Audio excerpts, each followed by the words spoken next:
கர்த்தரும் இரட்சகரும் ஆகிய இயேசு கிறிஸ்துவின் நாமத்தினாலே ஜூம் மீட்டிங்கிலே கூடி வந்திருக்கிற யாவருக்கும் என் அன்பின் வாழ்த்துக்களை தெரிவித்துக் கொள்கிறேன்.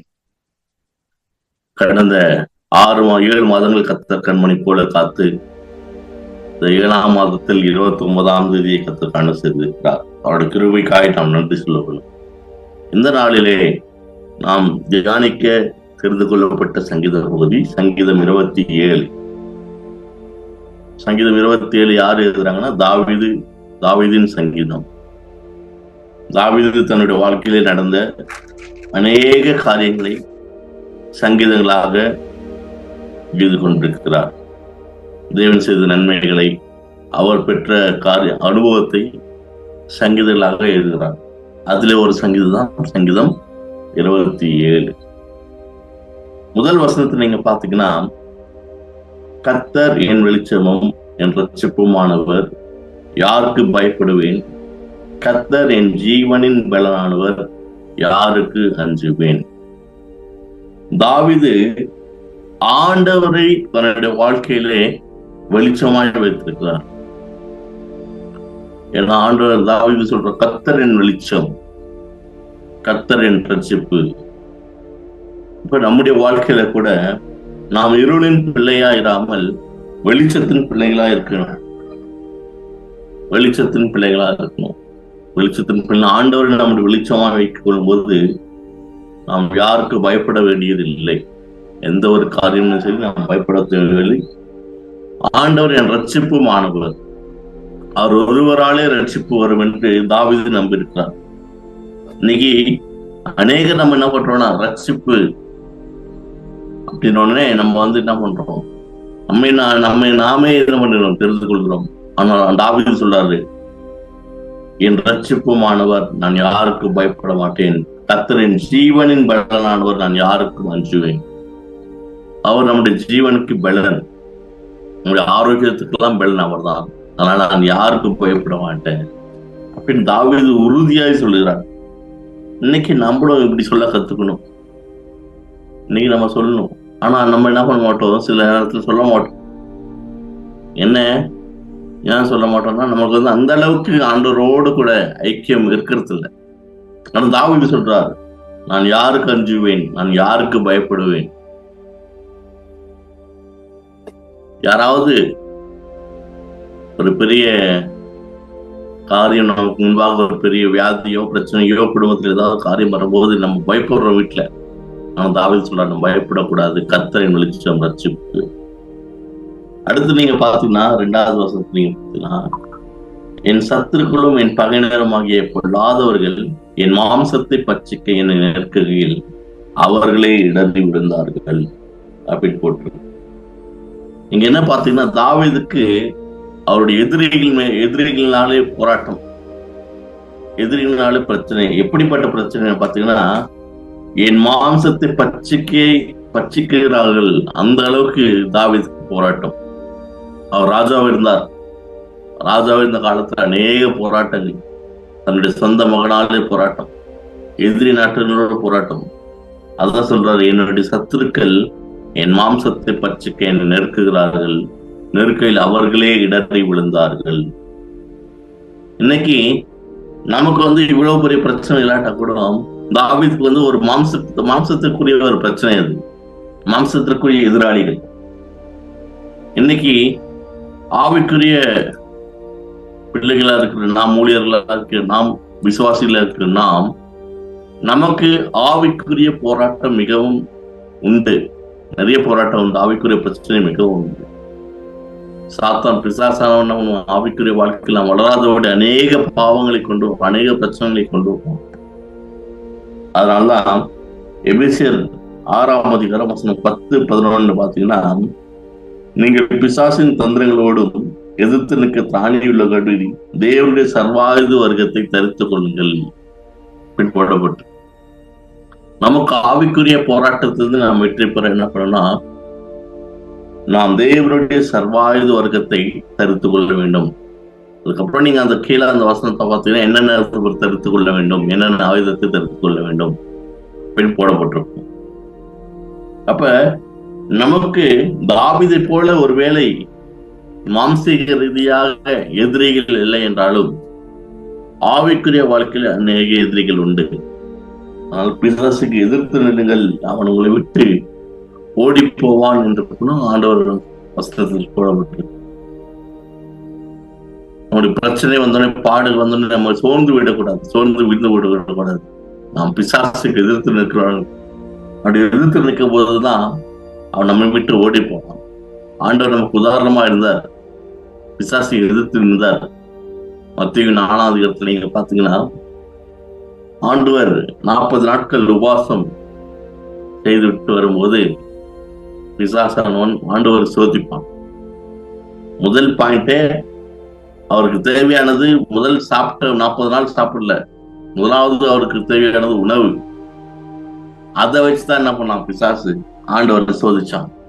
நீர் தேவனுடைய குமாரனே ஆனால் இந்த கல்லுகளை அப்பமாக்கின மாத்தி சாப்பிடு. முதல் காரியமே. இன்னைக்கு நம்முடைய வாழ்க்கையில நமக்கு எது முக்கியமா இம்பார்ட்டன்ட் இருக்கோ, எது இன்றியமையாதது, அதை வச்சுதான் என்ன பண்ணுவோம் பிசாசு நம்ம சோதிப்போம். நம்ம சோதிக்கும் போது அந்த சோதனையில் நிலப்பட்ட விழுந்த கூட இயேசு கிறிஸ்து எதிர்த்து நின்றான். கடைசியில நீங்க பாத்தீங்கன்னா அந்த மத்தேயு 4ஆம் அதிகாரத்துல இயேசு சொல்றாரு, அப்பாலே போ சாத்தானே அப்படின்னு சொல்றான். உன் தேவனாகி கர்த்தரை பரிச்சை பாராதிருப்பாயாக அப்படின்னு சொல்லுவாங்க. இதை கேட்டுக்கொண்டிருக்கிற நாமும் பிசாசுக்கு எதிர்த்து நிற்கிறதாய் நமக்கு இருக்க வேண்டும். அடுத்து 3ஆம் வசனத்தில் நீங்க பாத்தீங்கன்னா, எனக்கு விரோதமாக ஒரு பாளையம் இறங்கினாலும் என் இருதயம் பயப்படாது, என் மேல் யுத்தம் எழும்பினாலும் இதிலே நான் நம்பிக்கையா இருப்பேன் தாவீது சொல்றார். அதாவது தாவீது ஆண்டவர் மேல அந்த அளவுக்கு நம்பிக்கை வச்சிருக்காரு, ஃபெய்த். எனக்கு விரோதம் ஒரு பாளையம் இறங்கினாலும் என் இருதயம் என்ன பண்ணாது, பயப்படாது. என் மேல யாரு யுத்தம் பண்ணாலும் என்ன பண்ணுவேன், நான் ஆண்டவர் மேல நம்பிக்கையா இருப்பேன். அப்ப எந்த அளவுக்கு தாவீதுக்கும் ஆண்டவருக்கு ஒரு கனெக்ஷன், எந்த அளவுக்கு ஆண்டவரோடு அவர் இருந்திருப்பாரு நீங்க பாருங்க. நம்ம சில டைம் வாயில சொல்லலாம், நான் பயப்பட மாட்டேன், ஆண்டவர் என் கூட இருக்கிறாரு அப்படின்னு சில வாயில சொல்லிக்கலாம். ஆனா பிரச்சனை பாடுகள் நம்ம நெருக்கையில என்ன பண்ணுவோம், சில டைம்ல விழுந்து விடுவோம். ஆனா தாவீது அப்படி கிடையாது. என்ன சொல்றாருன்னா, எனக்கு விரோதம் ஒரு பாளையமே இறங்கினாலும் சரி, நான் என்ன பண்ண மாட்டேன், பயப்பட மாட்டேன். அதனாலதான் சங்கீதம் 91:7-8 சொல்றாரு. சங்கீதம் 91:7-8, உன் பக்கத்தில் 1000 பேரும் உன் வலது புறத்தில் 16 பேரும் விழுந்தாலும் அது உன்னை நினைக்காது, உன் கண்களால் மாத்திரம் நீ அதை பார்த்து துன்மார்க்கத்துக்கு வரும் பலனை காண்பாய் அப்படின்னு சொல்றாரு. அப்ப அவருடைய எக்ஸ்பீரியன்ஸ் தான் இது. அவருடைய வாழ்க்கையில நடந்த எல்லா எக்ஸ்பீரியன்ஸ் வச்சுதான் அந்த சங்கீதங்களை எழுதுறாரு. சொல்றாரு, உன் பக்கத்தில் 1000 பேரும் உன் வலது பக்கத்தில் 16,000 பேர் விழுந்தாலும் அது உன்னை அணுகாது, உன் கண்களால் மாத்திரம் அதை பார்ப்ப அப்படின்னு சொல்றாரு. நம்மளும் சரி, நமக்கு விரோதமா எத்தனை காரியங்கள் வந்தாலும் சரி, முதலாவது ஆண்டவரை நாம் நம்பிக்கையோடு கொண்டிருக்கும் போது, ஆண்டவரை நம்முடைய கேடகமாய் கொண்டிருக்கும் போது, ஆண்டவரை நம்முடைய துருகமாய் கொண்டிருக்கும் போது நாம் பயப்பட வேண்டிய அவசியமே கிடையாது. பயப்பட வேண்டிய அவசியமே கிடையாது. நம்ம சில டைம் என்ன பண்ணுவோம், ஆண்டவரும் வேணும் உலகமும் வேணும், என்ன பண்ணுவோம், ரெண்டுமே இருப்போம். அப்படி இருக்கும்போது நான் ஏதோ ஒரு ப்ராப்ளம் போது நம்ம தவறி விழுந்துடும். ஆனா தாவீது முற்றிலும் ஆண்டவரே நம்பிக்கொண்டிருந்தார். அதான் சொல்றாரு, எனக்கு விரோதம் ஒரு பாளையம் இறங்கி நான் பயப்பட மாட்டேன், எனக்கு என்ன பிரச்சனை வந்தாலும் என்ன மாட்டேன், நான் சோர்ந்து போக மாட்டேன் அப்படின்னு சொல்றேன். இன்னைக்கு நம்முடைய வாழ்க்கையில அப்பேற்பட்ட நம்பிக்கை, ஆண்டவரோடு கூட இருக்க நம்பிக்கையை வளர்த்துக் கொள்ள, விசுவாசத்தை வளர்த்துக் கொள்ள வேண்டும், விசுவாசத்தை வளர்த்துக் கொள்ள வேண்டும். அடுத்து நீங்க பாத்தீங்கன்னா 4ஆவது வசனம், கர்த்தரிடத்தில் ஒன்றை நான் கேட்டேன், அதையே நாடுவேன், நான் கர்த்தருடைய மகிமையை பார்க்கும்படியாகவும் அவருடைய ஆலயத்தில் ஆராய்ச்சி செய்யும்படியாகவும் நான் என் ஜீவனுள்ள நாளெல்லாம் கர்த்தருடைய ஆலயத்தில் தங்கியிருப்பதே நாடுவேன். நீங்க கேட்பீங்கன்னா, தாவீது ஒரு ஆசை. தாவீதுக்கு என்ன ஆசைன்னா, அவருடைய வாழ்நாள் முழுவதும் தேவாலயத்திலே ஆண்டவருடைய சமூகத்திலே விழுந்து கிடக்கணும், ஆண்டவர் சமூகத்திலே இருக்கணும். ஏன்னா ஏன் அப்படி ஆசைப்பட்டார்னா, தாவீது வந்து ராஜாவிட்ட பக்கம் அவருக்கு நிறைய ப்ராப்ளம் வருது. போருக்கு போறாரு, அங்க போறாரு, இங்க போறாரு. அப்ப எங்கெல்லாம் போறோம் அங்கெல்லாம் போறப்பெல்லாம் சபையை மிஸ் பண்றாரு, தேவாலயத்தை மிஸ் பண்றாரு. ஏன்னா போருக்கு போகும்போது மறுபடியும் வர முடியறது இல்ல. அதனால தேவாலயம் செல்வதுக்கு, ஆண்டோட சமூகத்துல உட்கார்றதுக்கு மிஸ் பண்றாரு. அததான் அங்க என்ன சொல்றாருன்னா, ஆண்டவர்கிட்ட ஒண்ணு கேட்டேன், என்னன்னா நான் கர்த்தருடைய மகிமை பார்க்கும்படியாக அவருடைய ஆலயத்தை ஆராய்ச்சி செய்யும்படியும் நான் ஜீவனுள்ள நாளெல்லாம் கர்த்தருடைய ஆலயத்திலேயே தங்கியிருப்பதே நலம். நம்முடைய ஆசை எதுவா இருக்கிறது பார்ப்போம். வாரத்துல ஒரு நாள் சபை, அது 2 மணி நேரமோ 3 மணி நேரம் தான் நம்முடைய ஓய்வு நாள் ஆராதனை நடைபெறுது. அதுக்கே நம்ம என்ன பண்றோம்னா 10 மணிக்கு சபைக்கு 11 மணிக்கு வருவோம், 8 மணிக்கு சபைக்கு 8:30 9 மணிக்கு போடுறோம். ஏன்னா நம்ம ரொம்ப பிஸி. பாடல் ஆராதனைக்கு முன்னாடியே போயிடணும், ஆனா போறது கிடையாது. ஆனா என்ன பண்றோம், கேட்டா அன்னைக்கு ஒரு நாள் லீவு, கொஞ்ச நாள் தூங்கிட்டு ஏதோ ஒரு பிரச்சனை, ஏதோ ஒரு இது.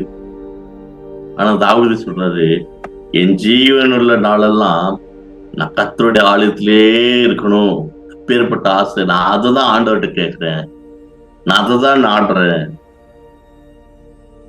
பிரியமானவர்களே, இன்னைக்கு நம்முடைய வாஞ்சை, நம்முடைய ஆசை எதுவா இருக்குன்னு பார்க்கணும்.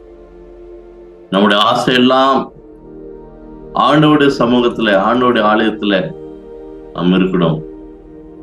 ஆண்டவருடைய சமூகத்துல எப்ப போவோம், எப்போ ஓய்வு நாள் வரும், எப்போ சண்டே வரும், எப்ப சர்ச்சுக்கு போகணும், அப்படி ஒரு ஆசை வரணும். அப்படி ஒரு ஆசை வந்தாதான் ஆண்டவருக்குள்ள நம்ம என்ன பண்ணுவோம், பலப்பட முடியும். தாவீதுக்கு எவ்வளவு ஆசை பாருங்க, ஒரு ராஜா, அவருக்கு எவ்வளவு வேலை இருக்கும். அந்த வேலையெல்லாம் விட்டுட்டு எனக்கு ஆசை தான், நான் வாழ்நாளெல்லாம் என்ன பண்ண போறேன், ஆண்டவருடைய சமூகத்துல போயிட்டு அவருடைய மகிமையை பார்க்கணும், அவருடைய ஆலயத்தில் ஆராய்ச்சி செய்யணும். அப்படி நான் ஜீவனெல்லாம் கர்த்தருடைய ஆலயத்துல தங்கி இருக்கணும். அந்த அளவுக்கு ஆண்டவரோடு கூட என்ன பண்ணாரு தாவீது, வாழ்க்கையோடு ஆண்டவரோடு கூட இடைப்பட்டு கொண்டிருந்தார். இதை கேட்டுக்கொண்டிருக்கிற அன்பான ஊழியர்கள், விசுவாசிகள், மூப்பர்கள், நாம் ஆண்டவருடைய ஆலயத்தின் மேல் எவ்வளவு பற்றுதலா இருக்கிறோம் என்பதை நாம் தெரிந்து கொள்வோம். ஆண்டோட ஆலயத்தின் மேல் எவ்வளவு அக்கறை உள்ளவர்களாக இருக்கிறோம், ஆண்டோட ஆலயத்தின் மேல் எவ்வளவு காரியமா இருக்கும் என்பது அன்னைக்கு கற்றுக்கொள்வோம். அடுத்து நீங்க பார்த்தீங்கன்னா வசனம் 5, தீங்கு நாளிலே அவர் என்னை தம்முடைய கூடாரத்தில் மறைத்து, என்னை தமது கூடார மறைவில் ஒளித்து வைத்து, என்னை கண்மணி மேல் உயர்த்துவார் அப்படின்னு வசனம் 5 சொல்லுது. அதனால தீங்கு நாளிலே கர்த்தர் என்ன பண்ணுவாராம், நம்மை மறைப்பார், தன்னுடைய கூடார மறைவில் மறைப்பார். இந்த உலகத்துல நிறைய தீங்கு வரும்போது நமக்கு சில காரியங்கள் அணுகாது. விசேஷமா 2019,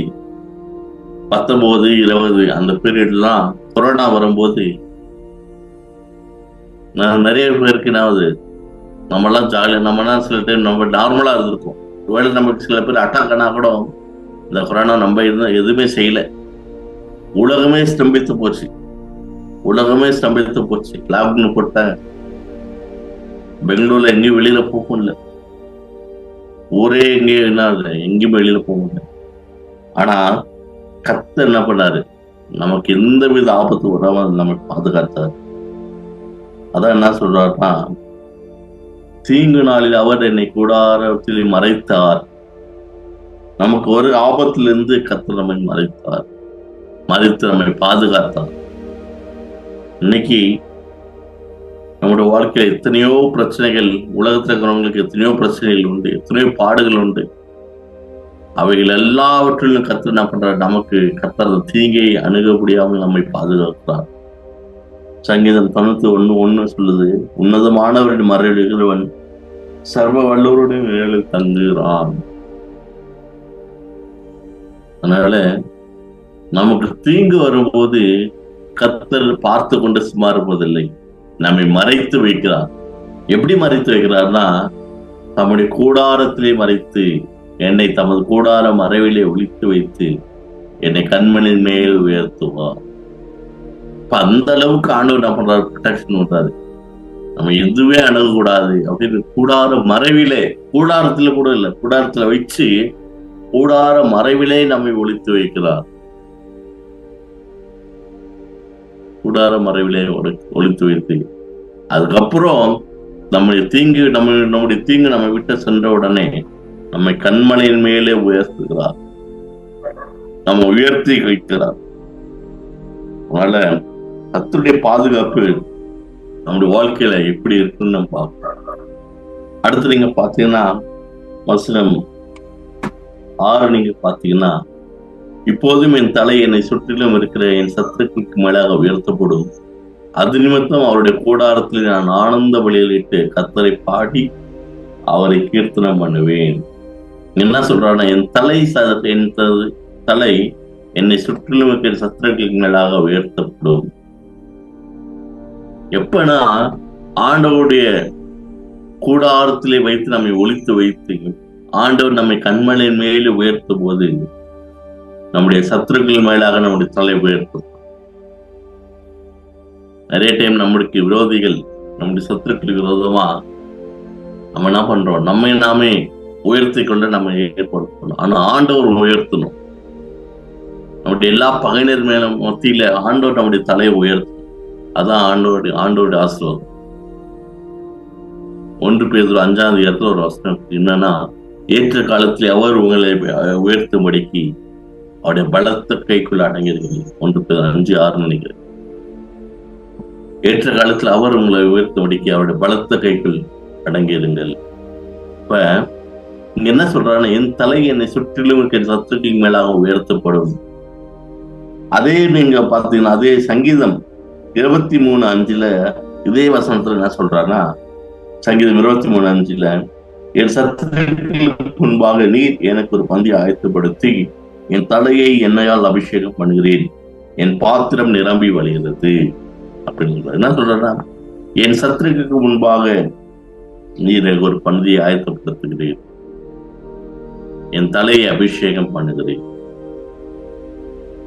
இன்னைக்கு நம்முடைய வாழ்க்கையில நம்முடைய சத்துருக்களுக்கு முன்பாக நம்முடைய தலையை உயர்த்தும்னா அது யாரால முடியாதுன்னா கர்த்தரால் மட்டும்தான் முடியும், ஆண்டவரால் மட்டும்தான் முடியும். அதனால ஆண்டவருடைய கூடாரத்துல, ஆண்டவருடைய சமூகத்துல, ஆண்டவருடைய கரத்துல நம்ம அடங்கி இருக்கும் போது அவர் நம்ம உயர்த்தி நம்மை கண்மலையின் மேல் நம்ம உயர்த்துவார். கண்மலை மேல உயர்த்தும் போது நம்முடைய சத்துருக்களுக்கு முன்பாக நம்முடைய தலையை உயர்த்தப்படும். கண்மையின் மேல் இருக்கப்பட்ட மறைந்திருக்க மாட்டாது அப்படின்னு சொன்னது போல கண்மணியின் மேல் நம்ம உயர்த்தும் போது நம்முடைய உயர்வு, நம்முடைய ஆசீர்வாதம் எல்லாருக்கும் ஒரு ஆச்சரியமா இருக்கு. அதுக்கப்புறம் நீங்க பாத்தீங்கன்னா வசனம் 8 பாத்தீங்கன்னா, என் முகத்தை தேடுங்கள் என்று சொன்னீரே, உம்முடைய முகத்தை தேடுவேன் கர்த்தாவே என்று என் இருதயம் உம்மிடத்தில் சொல்லும். பின்ன என்ன சொல்றேன்னா, என் முகத்தை தேடுங்கள் என்று சொன்னீரே. நம்முடைய வாழ்க்கையில கூட கர்த்தருடைய முகத்தை, கர்த்தருடைய சமூகத்தை நம்ம எப்போது தேடணும், ஆண்டோட சமூகத்தில் எப்போது நம்ம தேடணும் அப்படின்னு ஒரு வாஞ்சை இருக்கணும். தாவீது சொல்றாரு, என் முகத்தை தேடுங்கள் சொன்னீங்க ஆண்டவரே, உன்னுடைய முகத்தை நான் தேடுவேன், உன்னுடைய முகத்தை நான் தேடுவேன் அப்படின்னு சொல்றாரு. ஆண்டவருடைய முகத்தை நாம் தேடணும், ஆண்டவர் பிரசன்னத்தை நாம் உணரணும். ஜபிக்கும் போது நம்ம ஜபிக்கும் போது தனிப்பட்ட ஜபத்தில் எந்த ஒரு சரி ஆண்டவருடைய முகத்தை நம்பணும், நாடணும், ஆண்டவருடைய பிரசன்னத்தை உணரணும். அதான் தாவீது சொல்றாரு. வேதத்துல நிறைய இடத்துல ஆண்டவருடைய முகத்தை தேடுங்கள், ஆண்டவருடைய தேடுங்கள் நிறைய இடத்துல போடப்பட்டிருக்கு. ஏசாயா 55:6 நீங்க பாத்தீங்கன்னா, கர்த்தரை கண்டறியத்தக்க சமயத்தில் அவரை கண்டடையுங்கள். அவர் சமீபமா இருக்கையில் அவனுங்க அவரை நோக்கி கூப்பிடுங்கள் அப்படின்னு போடப்பட்டு ஏசாயா 55:6. அதுக்கப்புறம் நீங்க பாத்தீங்கன்னா ஆமோஸ் 5:6 நீங்க பாத்தீங்கன்னா கர்த்தரை தேடுங்கள் அப்போது பிழைப்பீர்கள் அப்படின்னு போட்டு. அதுக்கப்புறம் நீங்க பாத்தீங்கன்னா மத்திய 7:7 தேடுங்கள் அப்போது உங்களுக்கு கண்டடைவீர்கள். அப்புறம் எபிரேயர் 11:4 என்ன போட்டிருக்கான், அவர் தம்மை தேடுகளுக்கு பலன் அளிக்கிறவர் என்று விசுவாசிக்கிறேன். இப்படி நிறைய இடத்துல ஆண்டவரை தேடுங்கள், அவருடைய முகத்தை நாடுங்கள், அவருடைய பிரசனத்தை தேடுங்கள் அப்படின்னு நிறைய இடத்துல போடப்பட்டிருக்கு. எதுக்கு போடப்பட்டிருக்கு அப்படின்னு பாத்தீங்கன்னா, நம்ம ஆண்டவரை தேடணும், ஆண்டவர் சமூகத்துல போய் உட்காரணும். இப்பெல்லாம் நேரம் கிடைக்கும், ஆண்டவர் சமூகத்துல போய் நம்ம உட்காரணும். உட்காரும் போதுதான் ஆண்டவர் என்ன பண்றாரு, நம்ம ஆசீர்வதிப்பார். அதுக்கப்புறம் நீங்க பாத்தீங்கன்னா 10வது வசனம், என் தகப்பனும் என் தாயும் என்னை கைவிட்டாலும் கர்த்தர் என்னை சேர்த்துக் கொள்வார். இந்த வசனம் அநேகருக்கு ஒரு ஆசீர்வாதமான வசனம். ஏன்னா நிறைய பேர் வாழ்க்கையில தந்தை இருக்க மாட்டாங்க, தாய் இருக்க மாட்டாங்க, அப்பா அம்மா இருக்க மாட்டாங்க. அப்ப யார் நம்முடைய வாழ்க்கையை நிர்ணயிப்பார், யார் நம்முடைய எதிர்காலம் என்ன அப்படி நம்ம யோசித்துக் கொள்ளும் போதுதான் இந்த வசனம் அநேகருக்கு ஆறுதலா இருக்கும், அநேகருக்கு தேர்தலா இருக்கும். தாவீதுக்கு அதுதான் என்ன போட்டிருக்கு, நான் சொன்னா, என் தகப்பனும் என் தாயும் என்னை கைவிட்டால் கர்த்தர் என்னை சேர்த்துக் கொள்வார், கர்த்தர் என்னை சேர்த்துக் கொள்வார் அப்படின்னு. அப்ப அந்த அளவுக்கு ஆண்டவரோடு கூட என்ன பண்ணிருக்காருன்னா அவனுடைய காரியத்தை தகப்பனும் தாயுமா என்ன பண்ணிருக்காரு, தாவீது ஆண்டவர் வைத்திருக்கிறார். அதுக்கப்புறம் பாத்தீங்கன்னா சங்கீதம் 68:5 என்ன போட்டிருக்கான், சங்கீதம் 68:5, திக்கற்ற பிள்ளைகளுக்கும் தகவனும் விதவைக்கு நியாயம் விசாரிக்கிறவருமா இருக்கிறார். அப்ப ஆண்டவர் நம்முடைய ஏசப்பா திக்கற்ற பிள்ளைகளுக்கு அவர் தகப்பன். ஒருவேளை நம்மளுக்கு வீட்டுல அவர் நம்மளுக்கு அப்பா அம்மா இல்லாம இருக்கலாம், ஆனா தாவீது சொல்றார், திக்கற்ற பிள்ளைகளின் தகப்பன் நம்முடைய ஆண்டவர் அப்படின்னு போட்டிருக்கு. ஏசாயா 49:15 போட்டிருக்கு, ஸ்திரீயானவள் தன் பால் குடிக்கும் பிள்ளையை மறப்பாளோ, அவள் மறந்தாலும் நான் உன்னை மறப்பதில்லை. ஒருவேளை இந்த ஸ்திரீயே, ஒரு தாயே தன்னுடைய குழந்தையை மறந்து போனாலும் கூட நான் உங்களை நம்ப மாட்டேன், மறக்க மாட்டேன் அப்படின்னு அந்த அளவுக்கு ஆண்டவர் நம்ம இல்லை அஃபெக்ஷன் இருக்குது. அதனால யாரும் அப்பா இல்லை அம்மா இல்லை அப்படி நமக்கு கவலைப்பட தேவையில்லை. ஏன்னா ஆண்டவர் நம்ம என்ன பண்ணாரு, இதுவரைக்கும் நம்மை கரம் பிடித்து, இதுவரைக்கும் நம்ம ஆசீர்வதித்து, இதுவரைக்கும் நம்மை பாதுகாத்து வருகிறார். அதான் சொல்றாரு, தகப்பனும் தாயுமன் கைவிட்டாலும் கர்த்தர் என்னை சேர்த்துவார். 11வது வசனத்தை நீங்க பார்த்தீங்கன்னா, கர்த்தாவே உமது வழியே எனக்கு போதித்து என் எதிராளி நிமித்தம் செவ்வையான பாதையிலே என்னை நடத்தும். என்ன சொல்றாருன்னா தாவீது, ஆண்டவரே உம்முடைய வழியை எனக்கு போதியும், உம்முடைய வழியை எனக்கு போதியும் ஆண்டவரே. இன்னைக்கு நம்முடைய வாழ்க்கையில் நாம் இதை இப்படி சொல்ல கத்துறோம். என்ன சொல்றோம், ஆண்டவரே எனக்கு கற்றுத்தாருங்க, என்னை போதிங்க, நான் எப்படி நடக்கணும் போதிங்க அப்படின்னு போட்டு. சங்கீதம் 25:5 போட்டிருக்கு, உங்களுடைய சத்தியத்திலே என்னை நடத்தி என்னை போதித்தரலும், நீரே என் ரட்சிப்பின்றே. அதுக்கப்புறம் ஏசாயா 48:17 போட்டிருக்கு, கர்த்தர் சொல்கிறதாவது, பிரயோஜனமாக இருக்கிறதை நான் உனக்கு போதிப்பேன், நீ நடக்க வேண்டிய வழியிலே நான் உன்னை நடத்துவேன் என்று சேனைகளை கர்த்தர் சொல்கிறார். ஏசாயா 48:17. அப்ப இந்த இடத்துல பார்க்கும்போது அவர் நம்முடைய வழியை போதிக்கிறார். ஆண்டோட நம்முடைய வழியை ஒப்பு கொடுப்பது ஆண்டவன் மென்மேலும் இந்த காரியத்தை ஆசீர்வதிப்பார். அதுக்கப்புறம் நீங்க 13:14 பார்க்கும்போது 14வது வசனம், கர்த்தருக்கு காத்திரு, அவர் உன்னிடத்தை சிறப்படுத்துவார், திருடமனாயிருந்து கர்த்தருக்கே காத்திரு. இப்ப கடைசியாக தாவீது சொல்றாரு, கர்த்தருக்கு காத்திருங்கள், அவருடைய சமூகத்தில் ஆடுங்கள்.